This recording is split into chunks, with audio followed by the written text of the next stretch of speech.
नमस्कार, स्वागत है आपका आर्यन न्यूज में और मैं हूं आपके साथ सुमन पाल। खबरों की शुरुआत करते हैं बड़ी खबरों के साथ। राष्ट्रीय एकता के प्रतीक सरदार वल्लभ भाई पटेल जी की जयंती के अवसर पर आज पूरे देश में राष्ट्रीय एकता दिवस मनाया जा रहा है और इस मौके पर प्रधानमंत्री नरेंद्र मोदी ने एक वीडियो संदेश भी जारी कर दिया है। पीएम ने कहा है कि श्रेष्ठ भारत के लिए जिसने जीवन का हर पल समर्पित किया है, ऐसे राष्ट्र नायक सरदार वल्लभ भाई पटेल को आज देश अपनी श्रद्धांजलि दे रहा है।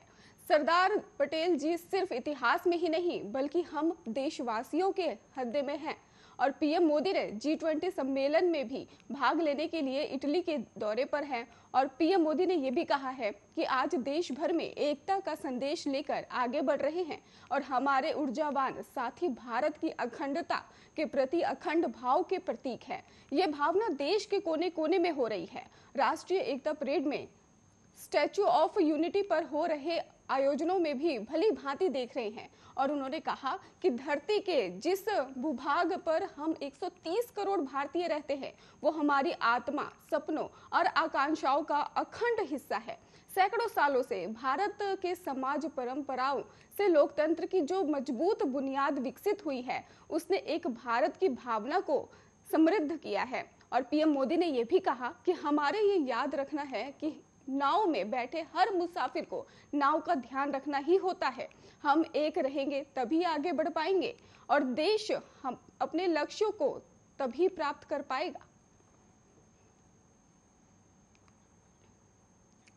उत्तराखंड में आज बड़ा हादसा हुआ है। यहाँ देहरादून के विकास नगर के पास बुल्हाड़ बायना रोड पर एक बस खाई में जा गिरी है और इस हादसे में अब तक 11 लोगों की मौत हो गई है। वहीं कई लोग गंभीर रूप से घायल भी हो गए हैं जिन्हें अस्पताल में भर्ती करवाया गया है। बस में सवार सभी ग्रामीण एक ही गांव के बताए जा रहे हैं और चकराता के एसडीएम ने भी बताया है कि हादसे के बाद पुलिस और एसडीआरएफ की टीमें रवाना हो गई हैं। फिलहाल रेस्क्यू का काम आसपास के ग्रामीण ही चला रहे हैं। पुलिस ने जानकारी दी है कि हादसे के पीछे ओवरलोडिंग का ही वजह हो सकता है। बस छोटी सी जिसमें 25 लोग सवार थे। कहा यह भी जा रहा है कि जिस रूट से ये बस निकल रही थी वहां ज्यादा बस नहीं है, इसलिए इतनी संख्या में लोग एक ही बस में सवार थे।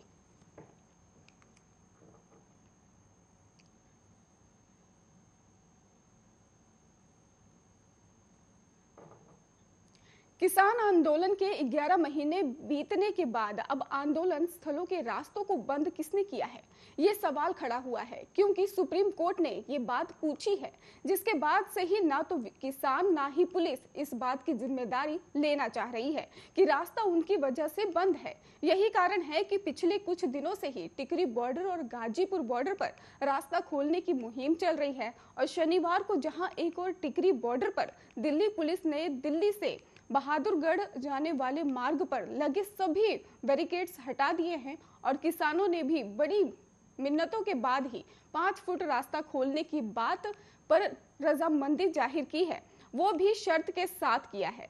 और तो वहीं पर आपको ये भी बता दें कि दूसरी ओर गाजीपुर बॉर्डर पर दिल्ली पुलिस की तरफ से भी बैरिकेड को हटा दिया गया है, लेकिन लोगों के लिए रास्ता अभी भी बंद है। टिकरी बॉर्डर पर लगे हुए सीमेंट के बोल्डर वाले बैरिकेड को शुक्रवार रात लगभग 9 बजे दिल्ली पुलिस ने दिल्ली से हरियाणा जाने वाले मार्ग से हटा दिया है, लेकिन किसानों के विरोध के बाद एक बार फिर से लोहे का टेम्पररी बैरिकेड लगाने पड़े हैं और पिछले 2-3 दिनों से ही बैरिकेड हटाने की प्रक्रिया चल रही है और जिसकी वजह से आसपास के लोगों में ये उम्मीद जगी थी कि यातायात के लिए ये रास्ता खुल जाएगा। जब किसानों से इसका कारण पूछा गया तो उन्होंने कहा कि पुलिस ने धोखा दिया है। बैरिकेड खोलने का समय शनिवार सुबह 10 बजे तय हुआ था। सड़क पर आंदोलन कर रहे किसानों की सुरक्षा के बारे में बगैर सोचे रास्ता कैसे खोलने की दिया जा सकता है। इतना ही नहीं, बूटा सिंह बुजुर्ग और किसान नेता विकी ने बताया है कि शुक्रवार को ही हमारी पुलिस ने साथ में बैठने हुई थी और जिसमें यह तय हुआ था कि 5 फीट रास्ता खोला जाएगा 2 व्हीलर और साइकिल के लिए, लेकिन पुलिस ने वादा किया था कि ज्यादा रास्ता खोला, जबकि अंदर टेंट लगे हुए हैं, इसके विरोध किया गया है और आपको ये बता दें कि शनिवार सुबह लगभग 10:30 बजे एक बार फिर बैठक हुई, जिसके बाद पुलिस ने किसानों की मर्जी के अनुसार रास्ता खोलने की बात पर सहमति जताई। किसान नेता आंदोलन स्थल पर गए और थोड़ी देर अन्य किसानों के साथ चर्चा भी की, जिसमें सहमति बन गई है। और बूटा सिंह ने यह भी जानकारी सामने रखी है कि हमारी पुलिस के बैठक में जो साथ में बैठक हुई थी, जिसमें यह तय हुआ था कि 5 फीट रास्ता खोला जाएगा और 2 व्हीलर और साइकिल के लिए प्रतिदिन सुबह 7 बजे से 8 बजे तक इमरजेंसी में एम्बुलेंस भी जा सकेगी।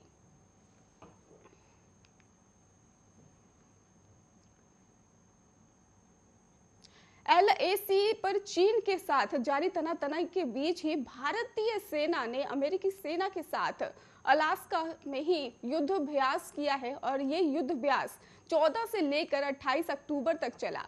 वैलिडेशन फेज में दोनों देशों के जवानों ने ही दुनिया के सबसे ऊंचाई और ठंडे आर्कटिक रीजन में इस मिलिट्री एक्सरसाइज को ही अंजाम दिया है। भारत और अमेरिका की सेनाओं की टुकड़ियों ने एक्सरसाइज के आखिरी 4 दिन 2 ऊंची चोटियों पर फाइनल ड्रिल की है और इस दौरान बेहद ऊंचाई और बर्फ से ढके 2 पहाड़ों पर दोनों देशों की सेनाओं ने हमला बोला है। जानकारी ये भी है कि इस दौरान दोनों देशों की जो 4 मिलीजुली टुकड़ियां तैयार की गई थी, चारों टुकड़ियों को प्रहार करने के लिए 2-2 दिन का वक्त दिया गया था। और इस अभ्यास के लिए अमेरिकी सेना के चिनूक हेलीकॉप्टर्स और मिलिट्री व्हीकल्स के जरिए ही चारों टुकड़ियों को वॉर जोन में इंटरेस्ट किया गया था। और फिर भारत और अमेरिका के सैनिक ने ही इन दोनों काल्पनिक समिट जोरोनिमो और साइट समिट पर भी हमला कर अपना अधिकार किया था। 4 टुकड़ियों में से 2 के कमांडर अमेरिकी सेना के अधिकारी थे और बाकी 2 के भारतीय सैन्य अधिकारी थे। और इस एक्सरसाइज का उद्देश्य पहले 10 दिनों में ठंडे मौसम में युद्ध कौशल को वैलिडेट करना था। और साथ ही आपको ये भी बता दें कि आर्टिकल क्षेत्र में सैनिकों की सर्वाइवल प्रैक्टिस और मिलिट्री ट्रेनिंग को अंजाम देना था, ताकि दोनों देशों की सेनाओं छोटी छोटी टुकड़ियों में अत्यधिक ठंड में युद्ध का अभ्यास कर सकें। भारत और अमेरिका की इस ज्वाइंट मिलिट्री एक्सरसाइज का नाम युद्धाभ्यास ही है और पिछले 14 दिनों में फाइनल असॉल्ट के साथ साथ दोनों देशों की टुकड़ियों ने काउंटर अनमैन्ड एरियल और सिस्टम यानी कि काउंटर ड्रोन और काउंटर IED ड्रिल का भी अभ्यास किया है। इसके अलावा ठंडे मौसम और बर्फ में दोनों देशों की सेनाओं ने योग और फिजिकल एक्सरसाइज का भी अभ्यास किया है। दोनों देशों के सैनिकों ने बता दें आपको कि एक दूसरे की राइफल और दूसरे हथियारों पर भी हाथ आजमाए हैं। युद्ध अभ्यास भारत और अमेरिका की सालाना होने वाली मिलिट्री एक्सरसाइज है, जो 1 साल भारत में होती है और 1 साल अमेरिका में। इस साल ये एक्सरसाइज अमेरिका के अलास्का में हुई है, तो अगले साल भारत में होगी। इस साल एक्सरसाइज में भारतीय सेना की मद्रास रेजिमेंट ने हिस्सा लिया था, जबकि अमेरिका सेना की तरफ से एयरबोर्न A40, 140 और स्क्वाड्रन ने भी भाग लिया था।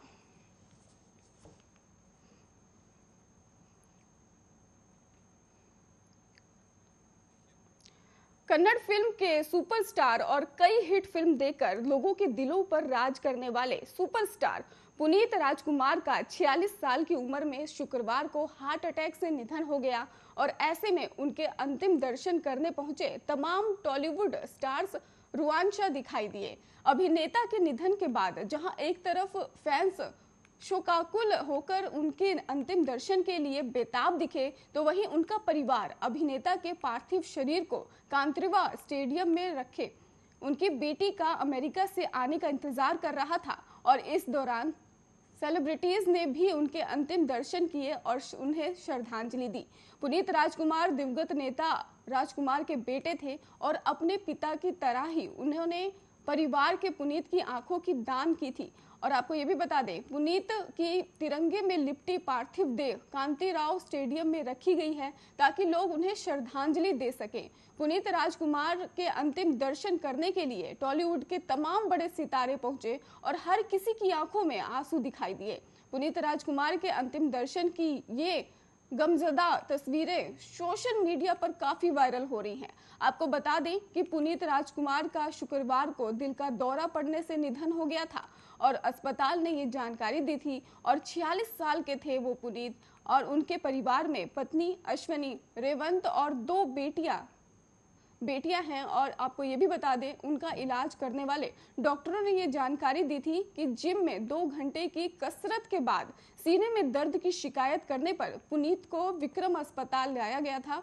कुछ ही देर में उनकी मौत हो गई और पुनीत राजकुमार को हाथ जोड़कर श्रद्धांजलि देते हुए सुपरस्टार राणा दग्गुबाती हर किसी के चेहरे पर पुनीत को खोने का गम साफ दिखाई दिया।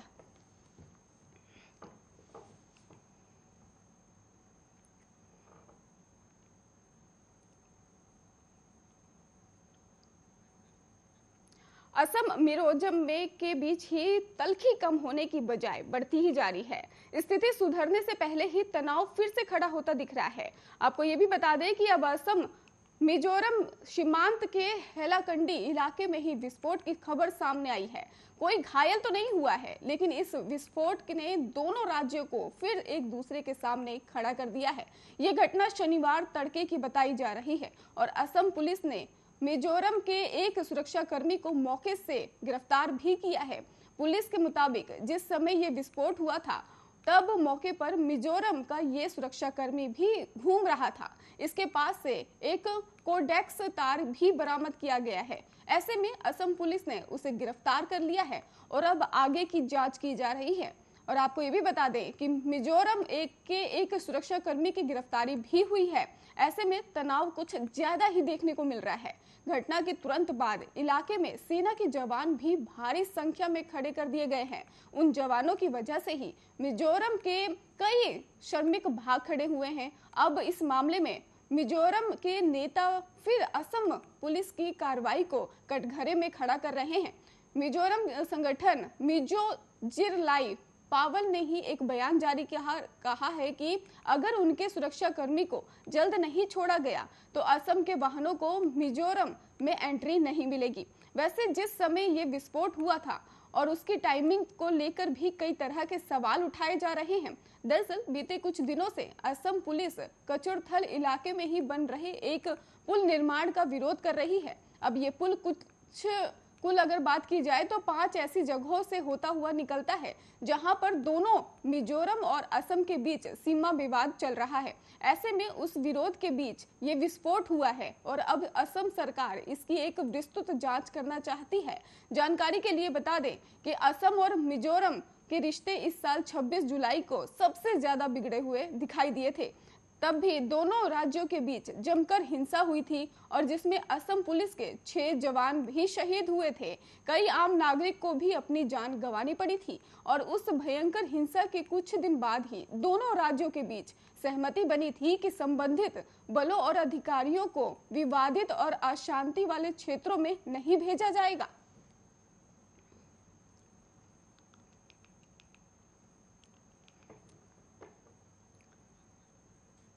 2022 में 5 राज्यों में चुनाव है। इस रेस में गोवा भी शामिल है, जहां सभी राजनीति पार्टियां जो हैं वो नजर आ रही हैं। वहीं उत्तर प्रदेश पर लेकिन एक दूसरी तरफ देखा जाए तो पश्चिम बंगाल की मुख्यमंत्री ममता बनर्जी की नजर गोवा पर कौन से सियासी दांव खेलने की कोशिश ममता बनर्जी कर रही हैं, इस रिपोर्ट में देख लीजिए आप।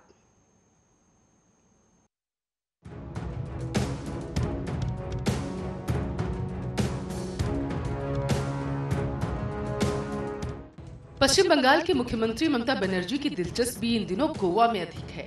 गोवा में भी चुनाव होने हैं, जिसको देखते हुए टीएमसी गोवा में अपनी पैच बनाने में जुट चुकी है। गोवा में इस समय बीजेपी की सरकार है, कांग्रेस मुख्य विपक्षी दल है, लेकिन अरविंद केजरीवाल की आम आदमी पार्टी भी वहां जमीन अपनी तलाशने जुट चुकी है।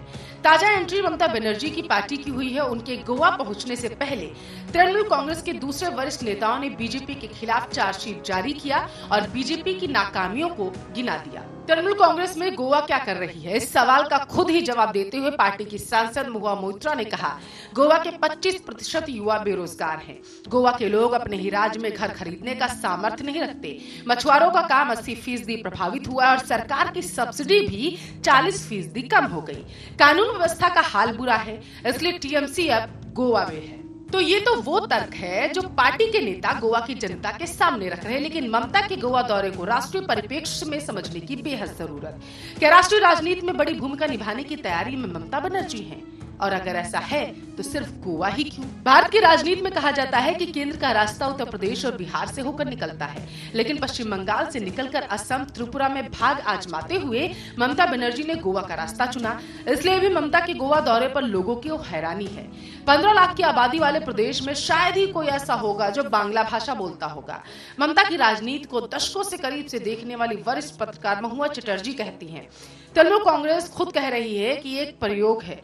गोवा एक छोटा प्रदेश है। इससे पहले भी वो त्रिपुरा भी गए थे, जो गोवा की तरह ही छोटे प्रदेश में शामिल होता है। गोवा में छोटी पार्टियां हैं, वहां के नेता पार्टी जल्दी और आसानी से बदलते हैं। वहां की राजनीति पश्चिम बंगाल की तरह कॉस्मोपॉलिटन है। अगले साल ही विधानसभा चुनाव होने वाले हैं। ममता को ये तमाम बातें सूट करती हैं। इससे उलट उत्तर प्रदेश बिल्कुल अलग तरह का प्रदेश है। वहां जैसी जातिगत राजनीति होती है, तृणमूल कांग्रेस उस तरह की राजनीति के लिए जानी नहीं जाती। छोटे स्तर का अखबार भी हर राज्य में अपना एक पत्रकार तो रखता ही है। ममता भी बंगाल से निकलकर अब दूसरे राज्यों में भी उसी तरीके से अपना नुमाइंदा रखना चाहती हैं, चाहे गोवा हो, त्रिपुरा हो या फिर उत्तर प्रदेश हो। इससे न सिर्फ तृणमूल अपना दायरा बढ़ाना चाहता है, बल्कि राष्ट्रीय स्तर पर विपक्षी गठबंधन की सूरत में अपने बार्गेनिंग पावर भी बढ़ाएगा। आपकी जानकारी के लिए आपको बताते चले कि 2017 के चुनाव में बीजेपी से ज्यादा सीटें जीतने के बाद भी कांग्रेस गोवा में अपनी सरकार नहीं बना सकी। 40 सीटों वाली विधानसभा में कांग्रेस को 17 और बीजेपी को 13 सीटें मिली, लेकिन आज कांग्रेस के केवल 4 विधायक ही उसकी पार्टी में बचे। तो साफ है, गोवा में एक के बाद एक कांग्रेस नेता पार्टी का दामन छोड़ रहे हैं। राष्ट्रीय स्तर पर कांग्रेस की हालत बहुत खराब है। जिन प्रदेश में उनकी सरकार है, वहां भी आपसी खींचतान में आलकमान उलझे हुए हैं। अब टीएमसी राष्ट्रीय स्तर पर कांग्रेस की उस खाली जगह को भरने के प्रयास में जुट चुकी है। ममता बनर्जी 2024 के पहले अपनी पार्टी को राष्ट्रीय बनाना चाहती है, ताकि गठबंधन में उनको मजबूती मिल सके।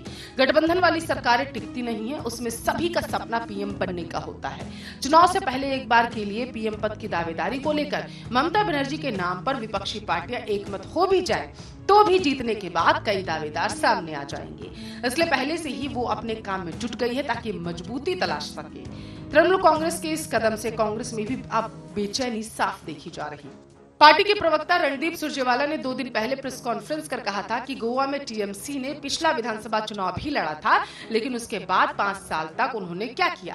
चुनाव कोई पर्यटन नहीं है जहां आप एक चुनाव लड़ते हैं और फिर आप चले जाते हैं, फिर से 5 साल बाद प्रकट हो जाते हैं। जाहिर है कांग्रेस को लग रहा है कि गोवा में टीएमसी के आने से उनके वोट बैंक में सेंध लगेगी, विपक्ष का वोट ही अब बट जाएगा।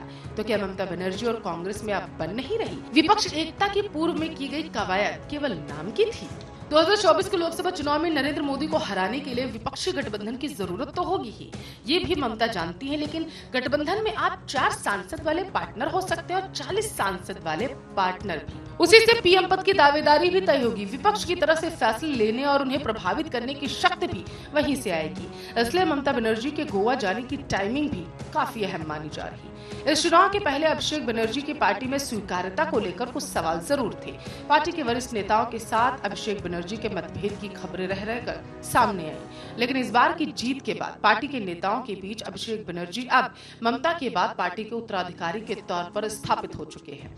ममता बनर्जी का पश्चिम बंगाल के मुख्यमंत्री बनने का सपना तो साकार हो ही गया, अब बारी पीएम पद के सपने की है। और इस सपने को हकीकत में बदलने की कोशिश के दौरान उनके पास खोने के लिए कुछ भी नहीं। गोवा में हारने के बाद उनका कोई नुकसान नहीं है। यही वो बात है जो इस वक्त उनके पक्ष में है। स्पेशल डेस्क, आर्य न्यूज।